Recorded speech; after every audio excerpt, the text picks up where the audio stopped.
আমার হাতে যে বইটি দেখতে পাচ্ছেন সেটি হচ্ছে একটি চিঠির সংকলন। আসলে এটি শুধুমাত্র চিঠির সংকলন বললে ভুল হবে। এটি হচ্ছে আমাদের ৭১-এর ছোট্ট একটি অলিখিত দলিল বলা যেতে পারে। কারণ এই বইটিতে লেখা আছে আমাদের ১৯৭১ সালে বাংলাদেশ যে জনযুদ্ধের সাক্ষী হয়েছিল সেই জনযুদ্ধে অংশগ্রহণকারী মুক্তিযোদ্ধাদের লেখা কিছু চিঠি। চিঠিগুলো মুক্তিযোদ্ধারা লিখেছেন তাদের বাবা-মায়ের প্রতি, তাদের বন্ধু-বান্ধবের প্রতি, তাদের আত্মীয়স্বজন বা স্ত্রীর প্রতি যে চিঠিগুলো লিখেছেন, সেই চিঠিরই একটি সংকলন হচ্ছে ৭১-এর চিঠি। পরিচিত এই বইয়ে সংকলিত হয়েছে ৮৩টি চিঠি। প্রতিটি চিঠিতে ফুটে উঠেছে মুক্তিযোদ্ধাদের আবেগ, জন্মদাতা মায়ের প্রতি অফুরন্ত ভালোবাসা, দেশমাতৃকার জন্য অনায়াসে জীবন ত্যাগের অসীম সব সাহসের গল্প। আর প্রিয়জনদের প্রতি স্নেহমাখা কিছু কথা, যে কথাগুলো নিশ্চয়ই মুক্তিযোদ্ধাদেরই কথা।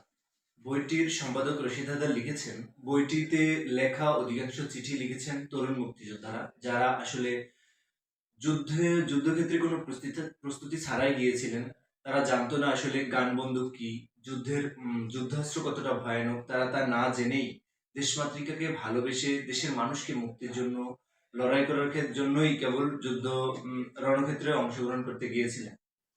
এই বইটির মধ্যে অনেকগুলো ৮৩টি চিঠি আছে। ৮৩টি চিঠি ৮৩ জনকে বিভিন্নভাবে প্রেজেন্ট করা হয়েছে, যেগুলো খুবই মর্মস্পর্শী, হৃদয়স্পর্শী, যেগুলো শোনার পর আমাদের অবশ্যই দেশের প্রতি ভালোবাসা বাড়বে, দেশের জন্য জীবন ত্যাগ করার যে সাহস তা যোগাবে।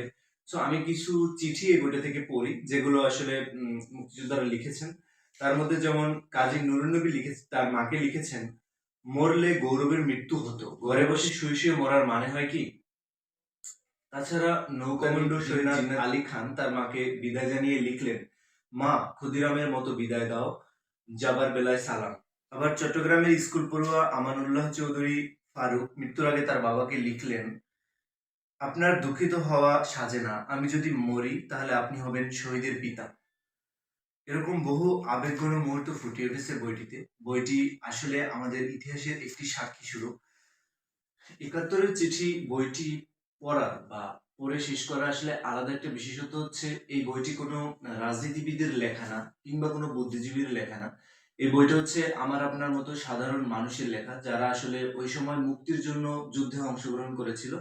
এবং এই বইটিতে যারা অংশগ্রহণ করেছিল তারা আমার আপনার মতো ছাত্র ছিল, কিংবা কেউ দিনমজুর ছিল, কেউ শ্রমিক ছিল, যারা সাধারণ মানুষ বলতে যা বোঝায়। তারা নিজেদের জীবনের ওই সময়কার নিজেদের গল্প চিঠিগুলোতে লিখেছেন, এবং সেই চিঠিগুলোর সরাসরি সংকলন হচ্ছে এই বইটা।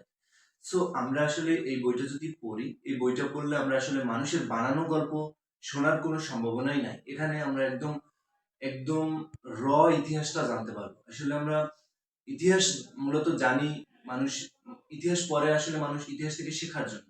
সো আমরা অনেক সময় ইতিহাসবিদদের বা ইতিহাসবেত্তাদের ইতিহাস পড়ে অনেক সময় ভুল জানি, বা অনেক কিছু জানি যেগুলো আসলে সঠিকভাবে লেখা হয় না আমাদের রাজনৈতিক কারণে, বা আমাদের রাজনৈতিক প্রতিহিংসা থেকে আমাদেরকে ভুল ইতিহাস পড়ানো হয়। কিন্তু এই চিঠির সংকলন কখনো আমাদের ভুল শেখাবে না, কারণ এটা আমি যেটা বারবার বললাম, যে আসলে এই বইটাতে যারা আসলে মুক্তিযুদ্ধে অংশগ্রহণ করছে, যাদের অনেকে দেশের জন্য জীবন ত্যাগ করে দিয়েছে, তাদেরই হাতের লেখায় চিঠিগুলো। অর্থাৎ আমরা চিঠিগুলো পড়লে আসলে মুক্তিযুদ্ধের যে আবহ আমরা খুব কাছ থেকে আর কি এটা বুঝতে পারবো। মুক্তিযুদ্ধ তো শুধু একটা একটা কোনো গোষ্ঠীর যুদ্ধ নয়, এটা হচ্ছে জনসাধারণের যুদ্ধ, যেখানে সর্বস্তরের জনগণ, সর্বস্তরের জনমানুষ অংশগ্রহণ করছে শুধুমাত্র মানুষের মুক্তির জন্যই।